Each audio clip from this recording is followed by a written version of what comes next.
الحمد للہ رب العالمین والصلاة والسلام علی اشرف الانبیاء والمرسلین وعلی آلہ واصحابہ اجمعین، اما بعد فقد قال النبی صلی اللہ علیہ وسلم من سلک طریقا یلتمس فیہ علما سہل اللہ لہ بہ طریقا الی الجنہ، او کما قال علیہ الصلاۃ والسلام۔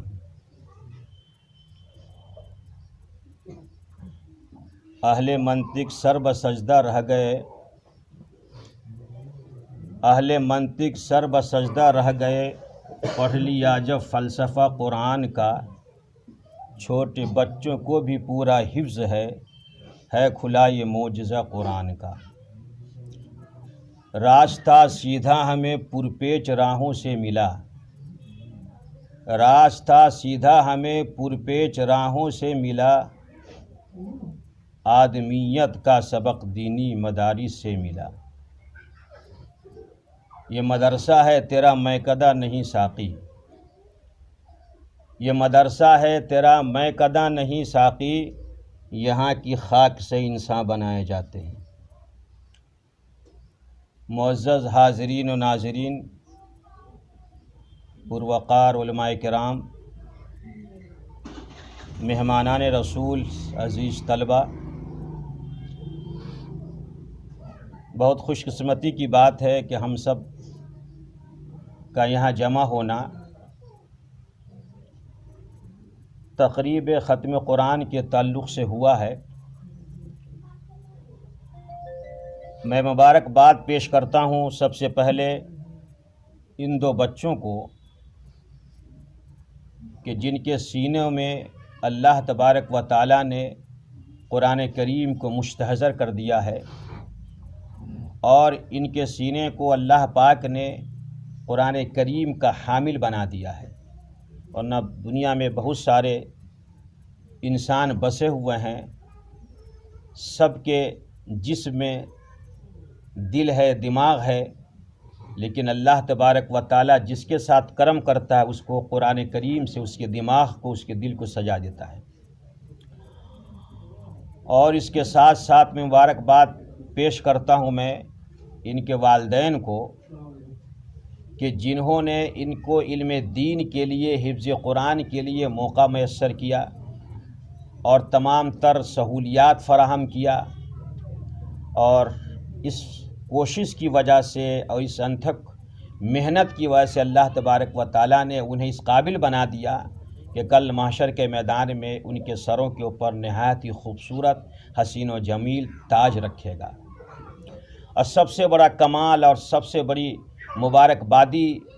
تو اساتذہ کو دی جائے اور دینی چاہیے، اور میں دیتا ہوں کہ ان کی بڑی لگن اور بڑی دلچسپی کے ساتھ انہوں نے ان چھوٹے سے بچوں کے سینے کے اندر قرآن کریم کو جمع کرنے اور حفظ کرنے کے لیے تمام تر آسانیاں پیدا کی اور انتھک کوشش کیا، رات و دن ان بچوں کی نگرانی یا ان کی تربیت اور ان کے حفظ قرآن کے لیے لگے رہیں، اور پوری لگن کے ساتھ ان بچوں کی تعلیم و تربیت پر اپنے اوقات کو صرف کیا، جس کی وجہ سے آج یہ پھلتا پھولتا اور ہونہار یہ دو بچے جو حافظ قرآن ہمارے سامنے نظر آ رہے ہیں۔ اور ہم سب کو پروردگار عالم اس مجلس میں اور اس تقریب میں شرکت ہونے کی وجہ سے ہم سب کے لیے اللہ تعالیٰ اس محفل کو، اس تقریب کو نجات کا ذریعہ بنائے، اور اللہ پاک جو ہے ان دو حافظ قرآن کو عالم کے لیے، کائنات کے لیے ہدایت کا ذریعہ بنائے۔ قرآن کریم کے بارے میں رب کے حبیب، زخم خورد انسانوں کے طبیب رسول امین سرور کونین صلی اللہ علیہ وسلم نے ارشاد فرمایا کہ اللہ تبارک و تعالیٰ کی ایسی لٹکتی ہوئی رسی ہے جس کا ایک سرا اللہ تبارک و تعالیٰ کے ہاتھ میں ہے اور دوسرا سرا حافظ قرآن کے ہاتھ میں ہے۔ یہ بڑی عظمت کی بات ہے کہ اللہ تبارک و تعالیٰ نے ان دو حافظ قرآن کریم کے ہاتھوں میں قرآن کریم کی رسی عنایت کر دیا ہے۔ یہ ان کی عظمت کے لیے اور ان کی فلاح و بہبودی کے لیے بہت بڑی نعمت ہے۔ اللہ پاک ان بچوں کو قرآن کریم کی ہدایات کے اوپر قائم اور دائم فرمائے۔ عام طور سے ہمارے بچے جو حفظ قرآن کر لیتے ہیں تو یہ ذہن میں بیٹھا لیتے ہیں، اور بلکہ آپس میں ایک دوسرے کا کبھی مقابلہ ہوتا ہے اپنی یادداشت کے تعلق سے اور اپنے حفظ کے تعلق سے اور اپنی ذہانت کے تعلق سے، تو فخر کے مارے یہ کہتے ہیں کہ میں وہ ایسا پکا حافظ ہوں کہ صرف رمضان میں قرآن کھول کر دیکھتا ہوں اور تراویح سنا لیتا ہوں۔ یہ بہت بڑی جہالت ہے، یہ بہت بڑی جہالت ہے۔ جو بچے جو حافظ قرآن اپنے ذہن میں سمائے ہوئے ہیں کہ میں صرف رمضان میں قرآن پڑھتا ہوں اور تراویح سناتا ہوں، پورے سال قرآن پڑھنے کی ضرورت نہیں پڑتی ہے، یہ سب سے بڑی نادانی اور سب سے بڑی جہالت ہے، اور قرآن کریم سے یہ دشمنی کی علامت ہے۔ قرآن کریم کو آپ کو اللہ تبارک و تعالیٰ نے جب سینے میں سما دیا اور آپ کے ذہن میں مستحضر کر دیا، تو اس کا مطلب یہ ہے کہ اسے رات و دن پڑھا جائے، رات و دن قرآن کریم کی تلاوت کی جائے۔ حضرت سہل بن عبداللہ کے بارے میں آتا ہے کہ جب وہ جنگل میں قیام کرتے تھے تو لوگوں نے کہا کہ حضور والا شہر میں چلیے، وہاں آپ کے ہم مزاج، ہم لوگ ہم جولی ملیں گے، وہاں طبیعت لگے گی، آپ یہاں تو اکیلے میں جنگل میں زندگی گزار رہے ہیں۔ تو انہوں نے کہا کس نے آپ کو کہا کہ ہم اکیلے جنگل میں رہتے ہیں؟ تو کہنے والے نے کہا کہ میں تو دیکھ رہا ہوں اکیلے جنگل میں رہتے ہیں۔ تو حضرت سہل نے فرمایا کہ میں تنہا جنگل میں نہیں رہتا ہوں، بلکہ میں اپنے رب کے ساتھ ہمہ وقت رہتا ہوں۔ جب اللہ تبارک و تعالیٰ سے جی چاہتا کہ میں گفتگو کروں تو نماز کے لیے کھڑا ہو جاتا ہوں، اور جب میری طبیعت یہ چاہتی ہے کہ اللہ تبارک و تعالیٰ کی میں بات سنوں تو قرآن لے کر بیٹھ جاتا ہوں۔ تو دم بدم ہر لمحہ جو ہے میں پروردگار عالم کے ساتھ ہوں، میں تنہا نہیں ہوں۔ تو قرآن کریم کے ساتھ اتنی محبت، اتنا لگاؤ ہونا چاہیے کہ ایک حافظ قرآن کو تو اتنی الفت ہو جانا چاہیے کہ اس کی زبان کے اوپر جو ہے ہر وقت قرآن کریم جاری و ساری رہنا چاہیے۔ بلکہ جن بچوں کو قرآن کریم سے نہایت الفت ہو جاتی ہے تو وہ دن اور بیداری کیا وہ سونے کی حالت میں بھی قرآن پڑھتے ہیں۔ بہت سارے بچے ایسے ہیں کہ جب ان کو شغف قرآن سے ہو جاتا ہے تو نیند کی حالت میں بھی وہ قرآن کی تلاوت کرتے رہتے ہیں، وہ سوئے ہوئے خواب میں قرآن کی تلاوت کرتے ہیں۔ یہ قرآن کریم سے لگاؤ اور انسیت کی بات ہوتی ہے۔ اور اپنے علاقے میں چمپارن کے ایک حافظ بادشاہ گزرے ہیں، ان کا سبق اور ان کا حفظ اور ان کی جو ہے ان کا درس و تدریس اتنا مشہور تھا کہ بتایا جاتا ہے کہ ان کے متعلق، ان کے شاگردوں کے متعلق یہ بتایا جاتا ہے کہ اگر وہ سوئے ہوئے ہوں ان کے شاگرد، اور پھر بھی اگر کسی آیت کے بارے میں پوچھ لے تو سونے کی حالت میں بھی سچ بتاتا تھا اور صحیح قرآن کریم کی آیت کو پڑھ کر کے سناتا تھا۔ یعنی یہ اس واقعے سے اور اس طرح کی چیزوں کے مشہور ہونے سے یہ سبق ملتا ہے کہ یعنی اس طرح سے ازبر ان کے شاگردوں کا قرآن کریم ہوا کرتا تھا۔ اس کے پیچھے راز کیا تھا، کیا فلسفہ تھا کہ اتنا پختہ قرآن ان کا ہوا کرتا تھا؟ تو بتاتے ہیں کہ حضرت حافظ بادشاہ رحمۃ اللہ علیہ جب ان کے پاس کوئی بچہ حافظ ہوتا تو ان سے بیعت لیتے اور یہ کہتے ہیں کہ دیکھو تمہارا آج قرآن پورا ہو گیا، تم حافظ قرآن ہو گئے، لیکن تم میرے ہاتھ کے اوپر بیعت کرو کہ پوری زندگی، پوری لائف میں، چاہے تم سفر میں رہو، چاہے حضر میں رہو، چاہے صحت میں رہو، چاہے بیماری کی حالت میں رہو، ہر حال میں تم اپنی سہولت سے بتاؤ کہ تم روزانہ کتنی قرآن کی تلاوت کر سکتے ہو۔ تو ہر بچہ جو ہے اپنی ذہانت اور اپنی شغف اور اپنی طاقت اور بساط کے مطابق کہتا کہ میں روزانہ 1 پارہ یا 2 پارے یا 3 پارے یا 1 منزل میں روزانہ قرآن کی تلاوت کر سکتا ہوں۔ جتنے پہ وہ بچہ اقرار کرتا اتنے پہ بیعت لیتے اور کہتے کہ دیکھو جو مجھ سے تم وعدہ کر رہے ہو میرے ہاتھ پہ ہاتھ رکھ کر کے بیعت کرو، تمہیں پوری زندگی ہر روز اتنی قرآن کی تلاوت کرنی ہے، اور اگر تم نے نہیں کیا، اس میں ناغہ کر دیا تو خدا کیا میں دامن پکڑوں گا۔ تو یہ در حقیقت جو ہے قرآن کریم کے ازبر ہونے کی جو ہے علامت ہے کہ جب انسان کو قرآن سے شغف ہو جائے، اور ایک حافظ قرآن کے لیے کیا ہے آدھا گھنٹہ میں تو 2-2.5 پارے وہ پڑھ لیتا ہے۔ تو اگر روزانہ اگر قرآن کریم کی تلاوت کا اگر شغف اگر کر لے آدمی تو کئی فائدے ہیں۔ ایک تو قرآن بھی ازبر رہے گا، اللہ کا نور بھی سینے میں اترے گا، اس کی خیر و برکت آپ کے گھر کے اندر، آپ کی صحت کے اندر، آپ کے کاروبار میں، آپ کی معیشت کے اندر یہ ساری برکتیں ہوں گی۔ جو قرآن کریم سے جڑ جائے گا تو پروردگار عالم اسے جو ہے آسمان پہ اڑا دے گا، اور پھر اس کی عظمت کا کیا ٹھکانہ ہے۔ اس لیے قرآن کریم صرف یاد کرنے کی چیز نہیں ہے، بلکہ قرآن کریم کو کو یاد رکھنے کی ضرورت ہے، حفظ کے ساتھ ساتھ ضبط ضروری ہے، اور پھر اس کے اوپر عمل کرنے کی کوشش کرنا چاہیے۔ نبی علیہ الصلوۃ والسلام نے فرمایا کہ اگر کوئی شخص یہ کہتا ہے کہ میں قرآن کی آیت کو بھول گیا، یہ نہیں کہنا چاہیے۔ قرآن کی آیت بھولی نہیں جاتی ہے، بلکہ جب قرآن کریم سے جب شغف نہیں ہوتا ہے، جب قرآن کریم سے پیار اور محبت نہیں ہوتا ہے، تو پروردگار عالم اس قرآن کی آیتوں کو بھلا دیتا ہے۔ بھولتا کوئی نہیں، اللہ تعالیٰ بھلا دیتا ہے، اس لیے کہ اللہ تعالیٰ کے نور ہے، اور اللہ کا نور جو ہے وہاں نہیں رہتا جہاں گندگی ہوتی ہے، اللہ کا نور وہاں نہیں رہتا جہاں اس کی عظمت اور اس کی عزت نہیں ہوتی ہے، وہ اللہ تبارک و تعالیٰ وہاں سے اس کو اڑا لیتا ہے، وہاں سے ہٹا دیتا ہے۔ اس لیے اگر کوئی حافظ قرآن کو اگر جو ہے قرآن کچا ہو گیا تو اس کا مطلب یہ ہے کہ اس کا رشتہ قرآن سے کمزور ہو گیا ہے، اللہ پاک نے اسے بھلا دیا ہے۔ اس لیے ہمیں چاہے کہ قرآن کی خوب تلاوت کرے، اور نبی علیہ الصلوۃ والسلام کا منشا ہے کہ ہر ایمان والے کے سینے کے اندر قرآن کریم کچھ نہ کچھ ہونا چاہیے، حفظ، 1 پارہ 2 پارے 3 پارے، چند آیتیں، چند رکوع وغیرہ یاد ہونا چاہیے۔ تو بڑی عظمت اور فضیلت کی بات ہے کہ آج ان 2 بچوں نے حفظ قرآن کریم کیا، اور اللہ تبارک و تعالیٰ سے ہماری دعا ہے کہ رب کائنات ان 2 بچوں کو پوری عالم کی ہدایت کا ذریعہ بنائے، اور ان کے سینے کو جو ہے قرآن کریم کی عظمت کے لیے پروردگار عالم جو ہے چن لیا ہے، یہ اس کا فضل ہے، اس کا کرم ہے۔ اور اس گئے گزرے دور میں انحطاط کا زمانہ ہے، پھر بھی ہمارے مدارس اور اساتذہ کی محنت اور کوشش، ان کی لگن کی بات ہے کہ آج ہندوستان میں یا نیپال میں سال میں ہزاروں جو ہے طلبہ حافظ قرآن ہوتی۔ انحطاط کا زمانہ ہے جب یہ حال ہے، اور وہ زمانہ کہ جب حضرت امام محمد بن حسن الشیبانی رحمۃ اللہ علیہ کا زمانہ تھا، جو خیرن قرون کا زمانہ ایک طرح سے کہا جائے۔ ان کے زمانے میں جب درس حدیث وہ دیا کرتے تھے، اتنا بڑا مجمع ان کے درس حدیث میں ہوتا تھا کہ تا حد نگاہ لوگ بیٹھتے تھے۔ یہ تو سننے والے اور ان کے سبق میں بیٹھنے والوں کی بات تھی، لیکن ان میں جو مخصوص لوگ تھے جو ان کے سبق کو لکھتے تھے، نوٹ کرتے تھے۔ بتایا جاتا تاریخ کے اندر کہ ایسے نوٹ کرنے والوں کے لیے 4000 دوات ہوا کرتی تھی کہ جو رکھ کر کے جو ہے ان کے اسباق کو، ان کے حدیث کو جو نوٹ کیا کرتے تھے۔ تو وہ خیر قرون کا ایک طرح کا زمانہ ہے، تو اس وقت کی کا یہ عالم تھا۔ لیکن آج اس گئے گزرے زمانے میں بھی جو ہے آج ہزاروں حافظ قرآن ہمارے ہندوستان سے اور نیپال سے پیدا ہو رہے ہیں۔ اس کا مطلب یہ ہے کہ آج بھی دمخم جو ہے اسلام کا باقی ہے، آج بھی ہمارے علماء کے اندر، ہمارے اساتذہ کے اندر اور دینی مدارس کے اندر وہ چیز برقرار ہے جس کے لیے یہ مدارس جو ہے قائم کیے گئے ہیں، اور یہ پورے مدارس اسلامیہ جو پوری دنیا کے اندر قائم ہے، یہ سب کا رشتہ جو ہے، سب کا شجرہ جو ہے اس مسجد نبوی سے مل رہا ہے، اس صفحہ سے مل رہا ہے کہ جس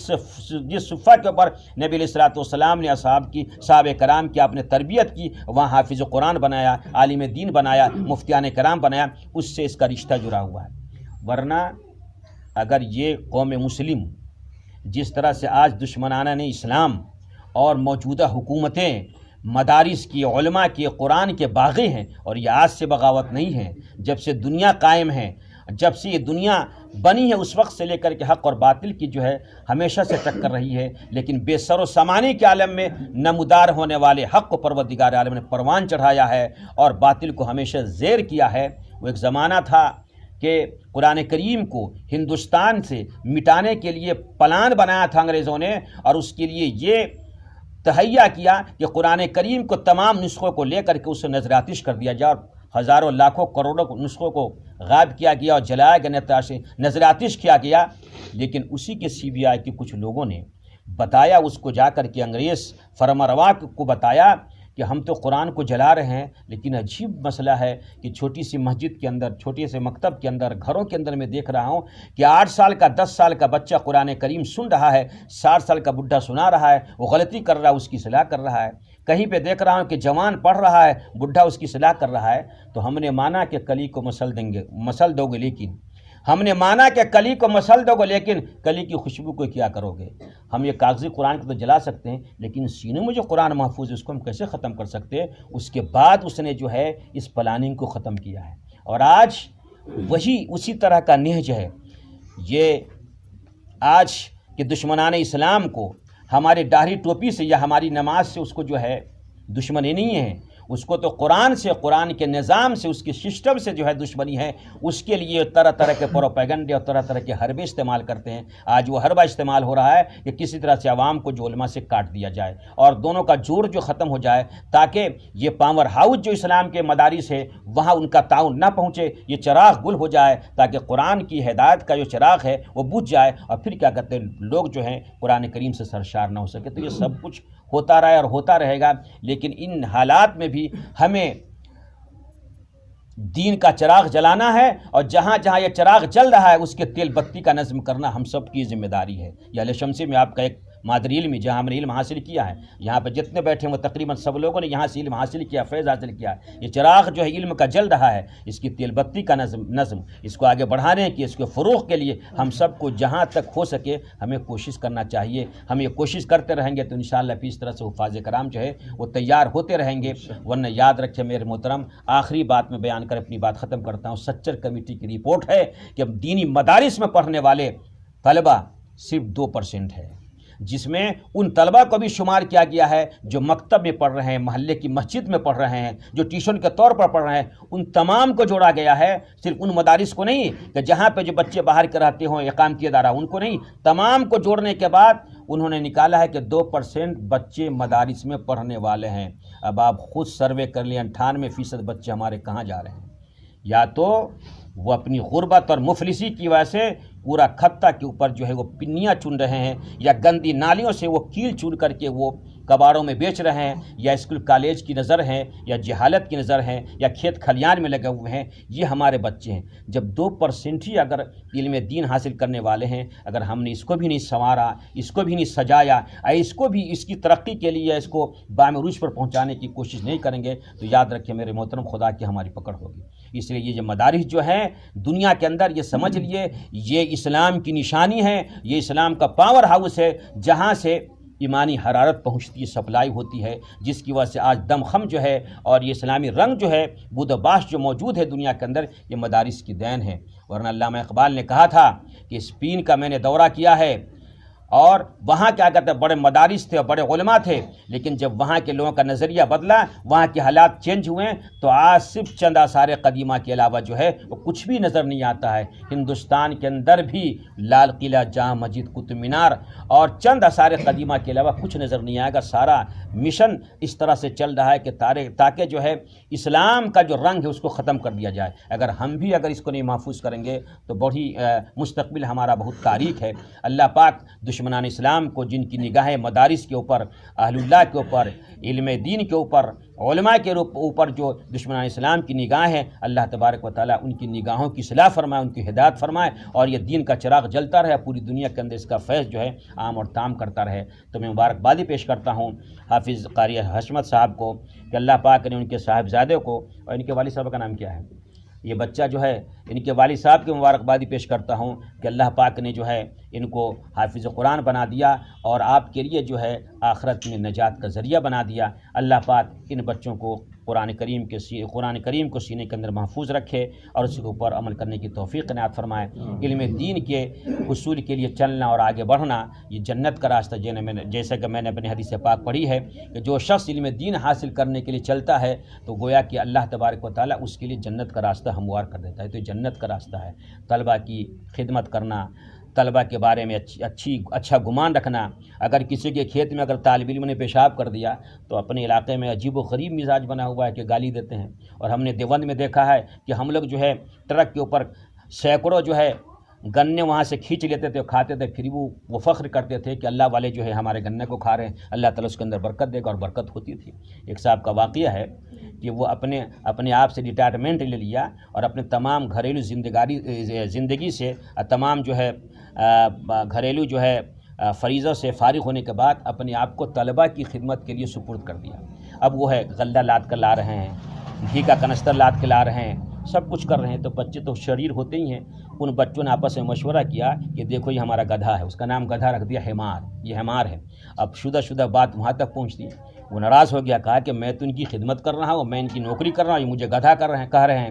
بس جا کر کے سارا سامان کو چھوڑ دیا اور جا کر سو گئے۔ لیکن قسمت چمکنی تھی رات میں دیکھا اس کے مقدر کا سکندر ہو گیا ہوا، اس کا مقدر جاگ اٹھا، خواب میں دیکھا کہ محشر کا میدان ہے، طلبہ عزیز وہاں بیٹھے ہوئے ہیں، اللہ کا حکم ہوا کہ تم جنت میں جاؤ، تو وہ بچے کہہ رہے ہیں، وہ طلبہ کہہ رہے ہیں کہ میں نہیں جاتا، وہ بچے مچل گئے، کہا کہ میں نہیں جاتا جنت میں جب تک کہ میرا گدھا نہیں جائے گا، جب تک کہ میرا حمار نہیں جائے گا۔ اب جب خواب میں اس نے دیکھا تو صبح ہو کر کے جو ہے مدرسہ میں آیا اور کہا کہ چاہے تم مجھے گدھا کہو، چاہے تم مجھے حمار کہو، کچھ بھی کہو، میں تو تمہاری خدمت کروں گا۔ تو طلبہ عزیز کی خدمت جو عظمت اور فضیلت کی بات ہے، یہ مہمانان رسول ہے، ان کے قدموں کے نیچے جو ہے فرشتے پر بچھاتے ہیں، سمندر کی مچھلیاں جو ان کے لیے دعائیں کرتی ہے، اگر ان کی خدمت ہم نہیں کریں گے تو یاد رکھیں میرے محترم، ہمارے آخرت کے اندر جو ترقی ہونا چاہیے نہیں ہوگی۔ اس لیے ان کے وجود کو اور ان کے یہاں رہنے کو اور ان کی تعلیم حاصل کرنے کو اپنے لیے باعث برکت سمجھے۔ اللہ تبارک و تعالی ہم سب کو قرآن پڑھنے، قرآن کی خدمت کرنے اور قرآن کریم پر عمل کرنے کی توفیق عنایت فرمائے، اور ان بچوں کو جو ہے ان کے والدین کے لیے، پوری امت کے لیے صدقہ جاریہ بنائے۔ آمین وآخر دعوانا الحمدللہ رب العالمین۔ حضرت آپ بھی کچھ فرما دیں، پھر دعا فرما دیں کیا؟